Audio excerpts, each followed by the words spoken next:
So I've recently bought an Xbox 360, but I don't really have any games for it. So I've challenged myself to build a starter library with just £10. So for this £10 budget, I think we should set some rules.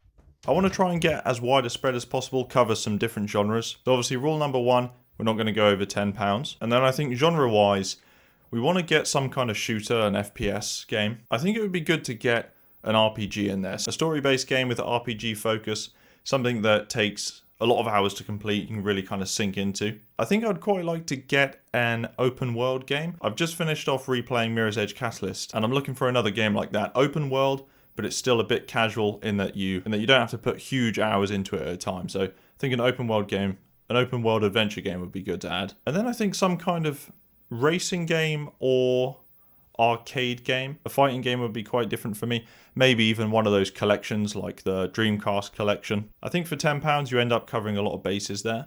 That should be plenty to keep me going for probably another month, to be honest. I think for £10 if we can get a really decent shooter, some kind of RPG story-based game, open world adventure, and then maybe a racing game and an arcade game, or just a racing game, something like that.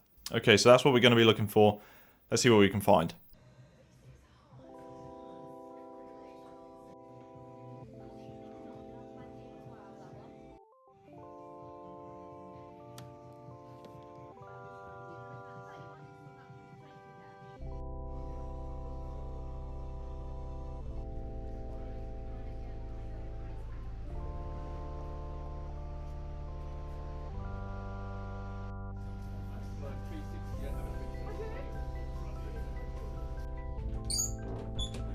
Okay, well we've got it, we've finished it. That was surprisingly difficult. So I ended up going to 2 different CEXs. I did also go to a charity shop, and that charity shop literally didn't have any games at all. The 2 CEXs, they didn't have exactly what I was looking for, but I managed to find, I think, enough stuff. It did take me ages though. The people who worked in CEX must have thought I was weird, man. I was staring at the Xbox 360 set for like 45 minutes. And there was only like 2 of those bookcases next to each other. And I was in there for like 45 minutes staring at them, but no one said anything, but I know they think I was weird. Right, so let's get into the games that I've picked up for this. Okay, so like we said in the beginning, I did only have £10 to spend here. I think I got some pretty good games, although one of the main games I had in mind, I'll explain it as we go. Actually, I think it will make more sense to go in reverse order. So if we come back to the whiteboard that I did the other day, I think we'll start at the bottom. So we'll start with a racing game, then we'll work our way up. So for the racing game, I did have something in mind.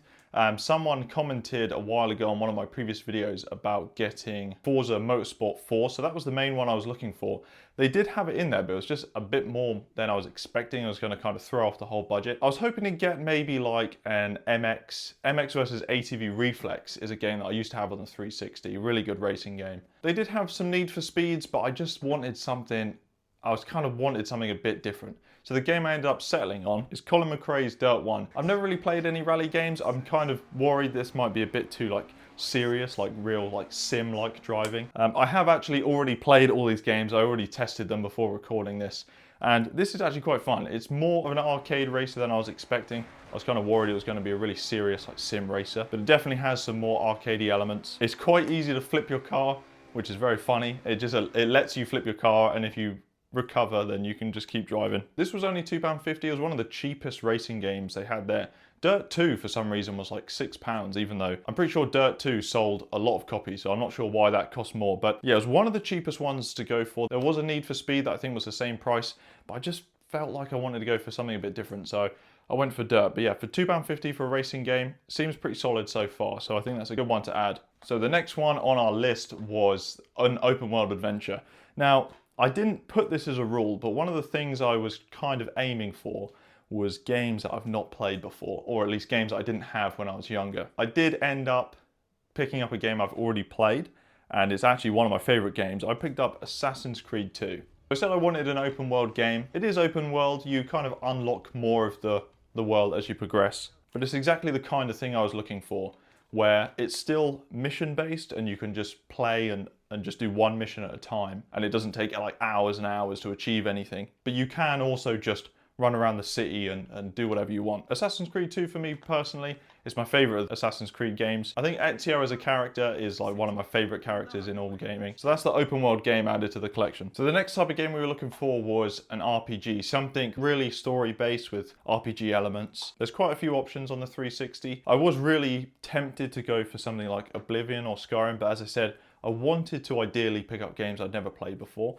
And the game I ended up picking up was Mass Effect 1. Now, like I said, I've never actually played a Mass Effect game before. I think Mass Effect 2 is considered the best one, and then Mass Effect 1 is more RPG, I think. And then the second one is a bit more action focused. I've heard a lot of good things about Mass Effect. I've just never played one of the games. So when I saw this for, again, £1.50, I thought that's gonna be perfect for the pile. So as I mentioned before, I have played all of these just to give them a quick test, and I've actually sunk the most time into this one straight away. Walking around the ship. I don't know the names of everything yet, but walking around the ship at the beginning, talking to all the other characters. The dialogue options are really nice. It's multi-choice, but it's quite streamlined. I imagine it's what Fallout 4 was aiming for with their streamlined system, but this one, it just feels much more natural. Like the things that your character says when you select them correlates well to what you feel like you've selected, which is what Fallout 4 kind of failed to do. But yeah, so far, I mean, the story is actually really good. The only downside to this so far, the only negative I've noticed so far is that it does feel a bit clunky.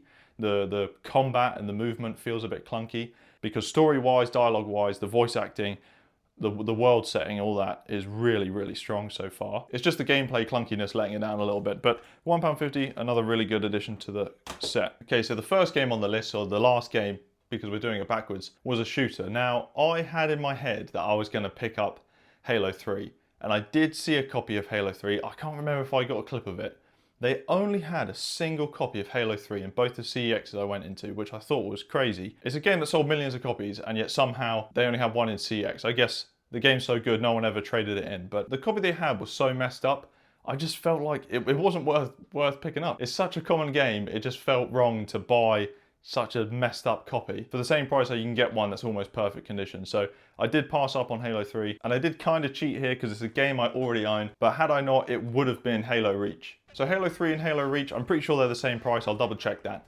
So it doesn't affect the budget at all, but I mean, what can I say? Halo 3, if this was Halo 3, Halo 3 is an absolutely amazing game. I think it's the best Halo game with Master Chief as the main character. The story's amazing. I mean, it's so replayable. And obviously the co-op is just fantastic as well. Halo Reach is, for me, the second best Halo anyway. I never really played the story for Halo Reach much. Back when I had it on the 360, I was much more into the multiplayer.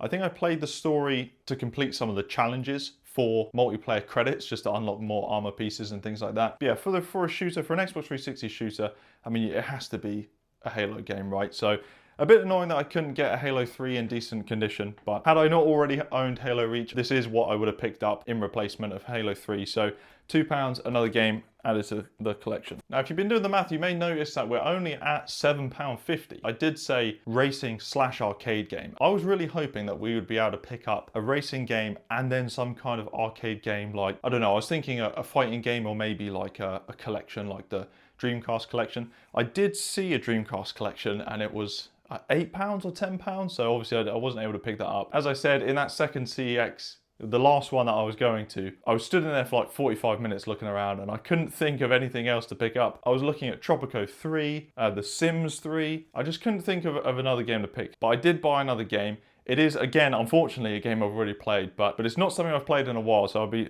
looking forward to play it again. And it does kind of tick off a lot of boxes that we had on there. And that game is Far Cry 3 for £2. This is a bit of a wild card, but bear with me here. This is a first-person shooter, which was on the list. It has RPG elements with leveling up, expanding your tattoo for different perks, and also the equipment with hunting and getting different leathers. It's an open world game, which you can kind of explore most of it at any time. And although not a racing game, there are vehicles in it. So I think that counts. I think as a wild card, a game that ticks off everything for £2 as well. I mean, that's pretty solid. So here it is, still coming in under £10. This is only £9.50. I did try and make it get to £10, but I really struggled. For some reason, I couldn't find a combination that ended at £10. I would be at like £9 or £9.50 like I ended up here. I think looking back at the whiteboard, for £9.50, we did a good job. Other than an arcade game, we ticked off everything we were looking for, and then a game that ticks off everything by itself.